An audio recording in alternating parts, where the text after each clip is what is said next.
Kabuli Pulao is a classic Afghan dish known for its rich and aromatic flavors. This fragrant rice dish is typically made with basmati rice, tender chunks of lamb or chicken, and a medley of spices. The dish also includes caramelized carrots and raisins, which add sweetness and visual appeal.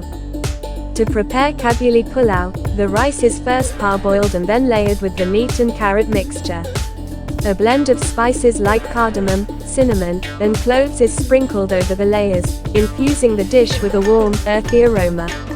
The final touch is the garnish of toasted almonds and pistachios, adding a delightful crunch and nutty flavor.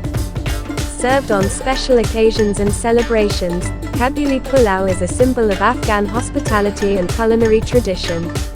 Its harmonious blend of savory and sweet flavors makes it a cherished dish, enjoyed by people not only in Afghanistan but also around the world.